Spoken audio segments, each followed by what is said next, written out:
Hello, everybody, and welcome back to the Grid Shift podcast. I'm your host, Alex Durante. Welcome back to the show, guys. Quick word on the name, because I know we get comments on that all the time. Think of a grid as any system that a business runs on, okay? The shift is what happens when leaders decide to rewire it. And so the grid shift is all about that. It's all about founders, forward-thinking leaders, entrepreneurs, growth-minded individuals across all different industries and how they actually think about business, how they think about growth, achievement, goals, things like that. So that's what we're building over here. My guest today, very excited to introduce, really quick word from our sponsor, Axis AI. Built by operators, powered by AI. That's the whole philosophy. Most AI companies out there, they're run by people who've never actually built a business. That's what makes us different. We've scaled over 6 different operations, and we're here to help people implement practical AI into their business to help them save time, make more money. Without further ado, though, my guest today is Evan Kajander. Hopefully I pronounced that right, Evan. You did. 15 years in oil and gas, man, including a decade at a really large company. Then you made a shift. You made a complete shift in 2017. You walked away from all that. You built Apogee Gardens from scratch. Today, you're running a bunch of different locations.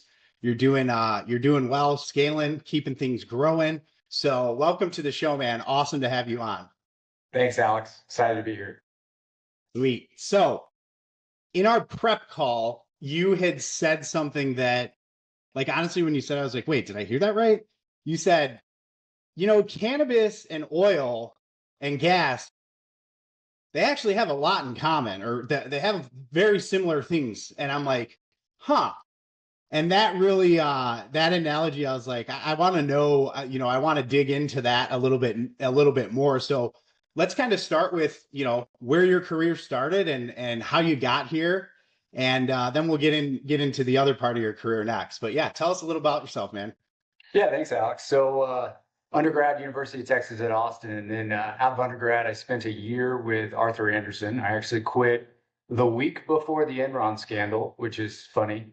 They were shredding documents the next week. I was gone. And took a job as a natural gas trader. And I did that for 4 years. Learned a lot about the natural gas side of oil and gas business. Then I had an opportunity to go back to school at University of Texas and get my MBA. After year one, I interned with one of the majors. I don't have a problem saying ExxonMobil, and then took a full-time job with them and spent a decade there climbing the ladders. So I'm very versed in oil and gas. When you look at oil and gas, you're drilling in the ground for a commodity. You're then refining that commodity into a million different products. I mean, petroleum is in everything. And then most of those products are getting sold either wholesale or retail. You see ExxonMobil gas stations all over the country. So cannabis is very similar. Instead of drilling, you're growing, right? But you're still taking that commodity, that plant, and you're refining it into oils and edibles and other consumable products. And then you're either selling them wholesale or retail. So when you think about a vertical cannabis business versus a vertical oil and gas business, tons of similarities. Absolutely, man. And I think it was 2017 was when you pulled the trigger full and totally switched industries. But before we talk about that, what you were just saying reminded me of came up with a question in my head. What were the things that you learned when you were with ExxonMobil and you were doing the trading and the whole corporate oil and gas thing, right? Like, what do you think you learned from that where, when you were thinking about pivoting, maybe that started to come in? I'm just curious what the correlation is. Well, this is a really interesting question because I've been thinking about this a lot recently because we're again in a high growth period for the company. And, when I left ExxonMobil, I said to myself, I'm going to start a company that is the opposite of ExxonMobil. ExxonMobil is a machine, right? Very, very good at processes and discipline, controlling costs, maximizing revenue. But it's a competitive place. And I thought that I didn't want that environment in cannabis. Fast forward though, 10 years later into cannabis, and I'm having to put a lot of those same controls and kind of corporate rails that I learned at Exxon. And you just, as you grow, they become more and more important. And so I'm right back where I started in many ways, Alex. That's it. It's interesting how the journeys always seem to come full circle when you're willing to take a chance and you're willing to, burn your ships, as we both said. So medical passes in 2017. What what made you really actually like pull the trigger, right? What drove the decision? Obviously you had your career, you burned your ships and walked away from, kind of could have lived that out probably in a Oh, yeah. comfort zone the rest of your life. So like what really made you pull the trigger? I was felt like I was an entrepreneur at heart, Alex, and I had made the decision prior to the jump that I was going to leave Exxon and start a business. I just didn't know what. And I looked in industries like coffee, but I looked at the margins and I went, I don't like this. And I was in a way I was fooled by the green rush because the reality is very few people got rich early in cannabis, and it is a very complicated and competitive space. But the reason I jumped is because I had this belief that the margins were large enough that I could learn fast enough and be successful. Okay. And so early days, right? You're launching things. It's what, 2017, 2018. 2017. Yep. Walk me a little bit through the early days, man. Like Yep. like what almost broke? What did you like? Yeah, tell me more about that. So early days was medical only, and delivery was allowed. And so I took $100,000 I had saved up. I knew a guy who said he had experience growing cannabis, and we leased a space and started building the grow. Built the grow, not super successful on the grow side early because the gentleman had misrepresented his abilities in some ways. But we started off for the first year and a half with just a grow and me delivering product directly to patients' houses. And the number of times we barely made payroll or almost failed, just every month, it was over and over. But Alex, one thing you probably know is we learn the most through failures. And so, I started learning lessons quickly about, my yields have to be large enough for me to make a profit. And I have to have enough customers to sell everything I produce, directly to them, because at that time there wasn't a wholesale market. You were required to be vertical. And that's one of the reasons Apogee Gardens is vertical today, is because the medical program in 2017 was set up requiring companies to be vertical. Which is interesting. It's a lot different than other states. And so, the first 2 years, Alex, a lot of failures. And then we finally opened our first retail.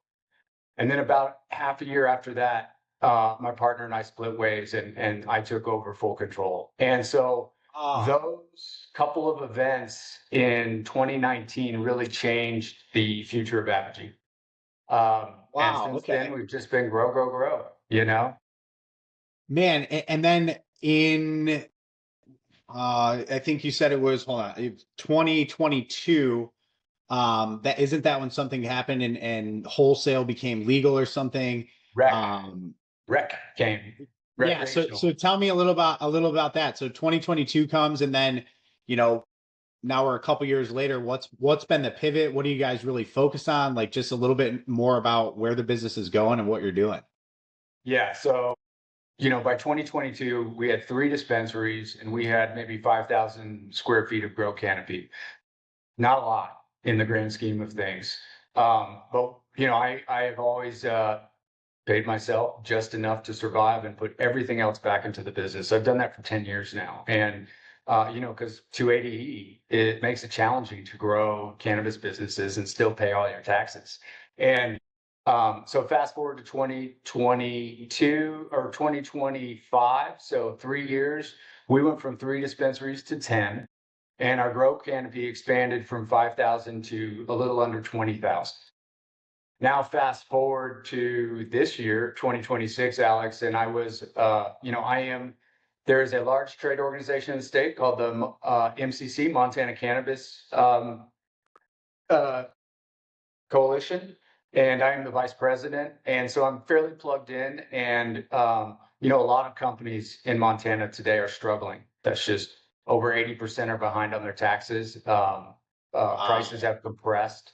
You have to really run an efficient operation to make money here. And I was approached late 2025 by the owner um, I'm blanking here just a minute, by the owner of gosh, uh, we're gonna have to cut this part out. Mhm. Hold on a second. Yeah, Quaking you're good. Aspen, the owner of Quaking Aspen. They're Okay. another large Montana-based company, but they're mainly a wholesaler. They have a really large grow facility and manufacturing. They only had 2 dispensaries and they weren't making money, and they hadn't in a number of years. And he approached me and he said, "Man, I'd like you to take over running this company, and we can set up a no cash, performance-based contract. Are you interested?" And I said, "Yes." And Yeah, that more I than remember you doubled. telling me that. Yep, more than doubled our canopy, and we're on pace to double our revenue. And the growth has been astounding, and it has been a lot of work. But you've taken that over where now you're the CEO and minority partner, right? Correct, correct. So I'm Okay. now the CEO of both companies, and I really, the goal is to run them as one. The only reason we are two is because of some state laws around canopy. Grow canopy Okay. does not transfer. And so in order to keep our full grows, we have to operate as two, but I really operate them as one. We have all the same products at all the same stores at all the same pricing. We've slowly implemented consistent SOPs across both entities, and we're almost through that integration. Integration is Wow. hard. It's been a real learning experience. Yeah, and so I mean, well, and I'm sure you have all the different, the layers of people and just different processes and bringing together the culture. And so yeah, so that was just, I mean, that was in 2025. So you're really in the thick of it. We are, and Absolutely. we're still opening more dispensaries, and we're looking at additional acquisitions. And Alex, I'm trying to get to 10 to 15% market share in the next 12 to Hey, 18 how many months. more locations are you going to have? Yeah, so we just added this weekend. We had two under Quaking Aspen. We had Okay. already added two more, so they went from 2 to 6 as of Saturday. So tomorrow. Okay. Um, Awesome. and we're adding two more on Apogee. That will take us to 12. And then, like I said, we're looking at some additional acquisitions. Fantastic, man. And that we're talking about the different layers and you have I thought you mentioned that you have a like a business services company that Yep. helps you guys with compliance Yep. and HR and bringing that all together. Like, what was the thinking behind having that layer too? So in a merger, right, you want to take those activities that are going to be consistent across both and try and allocate existing resources through the use of things like AI, one of the big topics you're on, to create efficiencies and be able to manage those types of services as you grow the business consistently. And so that company, 299 Services Company, does our accounting, our compliance, our HR, payroll, other ancillary services like that. And it provides it to both companies. And like I was explaining, because of the way state laws are written, as we make more acquisitions, we're likely going to have to keep the existing company as another kind of arm under the umbrella. And 299 Services is the company that ties all of them together because it just provides the same services for all of these companies that we're kind of rolling up under one umbrella. Right. And I mean, you're over with all that, you're over like 120, 130 employees or something, right? We're getting up there. It's, Yeah. Yeah. yep. You gotta have systems, you gotta handle certain, I mean, yeah, so you Oh, can yeah. focus on what's actually important. Not that that's not important, but what's actually important for growing the business and working on the business. But um so let's talk a little bit about like systems and AI, my story with AI and why why I'm such a big believer in it. But like, how are you guys seeing it impact your business? I know you told me about you're working on trying to build out a system that handles kind of the sales process and all of that. But I think, sorry if I get this wrong, but calculating, I think it's called yields, right? Like when you're calculating yields and tracking things and like you got hundreds of SKUs. Like, tell me, how are you trying to use systems and, AI and technology and, what's working and what are you trying to fix? Yeah, great question. So one of the things I was explaining earlier is that, point of sales for cannabis are different. You can't just use generic point of sales because you have to meet all of these various state regulations. And so we ping ponged through a couple point of sales over the years. We're currently on one called Flow Hub, and it works great for the retail side. And Flow Hub is actively adding AI features to their product. But that's only on the retail side. There are a number of these other point of sales that claim to manage the entire vertical, and that you can just use their system and it will push automatically to Metric, the seed of sale tracking system. But we found that none of them work as they say they do.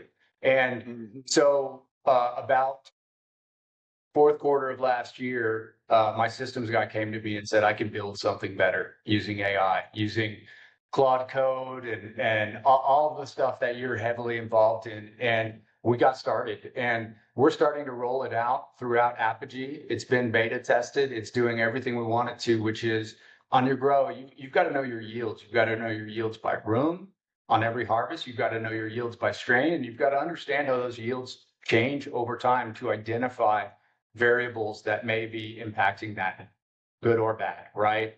And there are no systems that do that efficiently that we've found. So we're building our own. And then from the grow, all of that product, like we were talking about, kind of the relationship to oil and gas, gets transferred either as sellable flower straight to retail, or it goes to manufacturing in the lab where it is extracted or turned into joints or turned into edibles.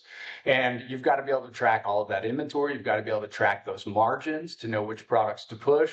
So this system does all of those things as well. And then it connects to Flow Hub so that it's one integrated system. And then, Flow Hub and our system are beginning to build in AI agents that will help us identify product SKUs that are in high demand, that are out of stock, or high margin product SKUs that should be pushed harder. All the things we need to continue to maximize profitability.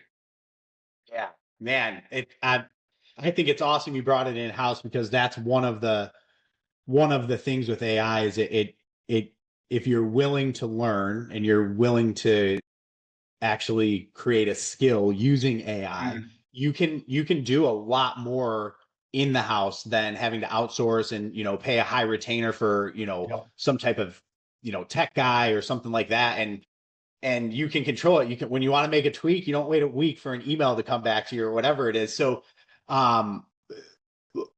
you obviously were doing it a different way before. Now you're building this system. Like, why the shift? Why not just keep doing it kind of how it was being done? Was it really manual? A lot of people involvement? Like, what's the reason?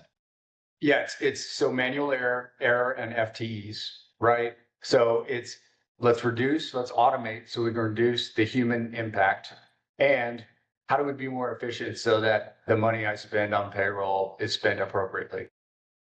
Absolutely, man. So what's next, right? You want to get that market share percentage, right? You're not really stopping where you're at with just 8-10 dispensaries. Like, you're gonna keep rolling. Like, what's next, man? What do the next 12-24 months look like? I mean, you got Apogee, and then now you have the stuff going on with Quaking Aspen. Like, where are we going? Yeah. So, on the Montana cannabis side, we will just continue to look for distressed assets that make sense for us, right? But we're building this new system, and we've been having some side discussions as it begins to really work about whether or not we want to try and monetize that. That's a TBD. I also have several brands that I'm looking to take to other states. I'm beginning to look at how I can bring some of my brands. Now, I'm not looking at full operations that I run, because I just don't have the bandwidth, but I'm looking for the right partners to get some of our brands that we do well here into some other states. That's fantastic. Well, yeah, and you talk about bandwidth, right? Like, you have what we've been talking about, but then the real estate stuff that you do, right? Yeah. And I think we talked about the music festival that you're involved. Yeah. So, like, tell me what else is kind of in addition to what we just talked about, what else is kind of blooming and building for you on those fronts? Yeah, I'd love to talk about both those. One is, we love owning the real estate that we operate. So whenever we have an opportunity to have a facility that we own, we take it. right? And it's not just because we like owning properties. I do. It's a finite commodity, but it also potentially gives us a little flexibility when it comes to 280E and taxes because we don't do anything out of that's crazy or unacceptable, but we might bump the market value of our rents up just a little bit because it is cannabis and it doesn't get taxed at quite the same way. So there's some flexibility there. And then Rapping the Rivers Music Festival. So Montana's had this music festival for 3 years now. The guys that founded it, they're real grinders. They throw a great festival. They've just never had the kind of money they needed to build a lineup to bring people from other states. So they approached me and, I believe that there's a real intersection between music and cannabis. And I saw it as an opportunity to get our brands out into public view while at the same time supporting something I love, which is live music. And so we chipped in some capital to build out a pretty sweet lineup. It's a good one this year. We got that Mexican OT and Paul Wall and DaBaby coming. And I'm really trying to make this festival more of a focus on not just music, but music and cannabis together. Yeah, I thought when you told me about that, I was with you 100%. I think it's going to be awesome. Yeah, Thank you. Getting involved at different things and you seem like someone who's just constantly learning and constantly growing. I want to talk about leadership and legacy a little bit. And a couple notes that I had was you had talked about the team's large, over 130, 40 people, whatever it was. But you actually take an approach where you're willing to give equity to certain leadership and certain you do it different. I don't remember exactly how it was, but I assume like your retention and having people actually have skin in the game has an impact. How'd you kind of come up with that? What's your leadership style to get people to want to show up?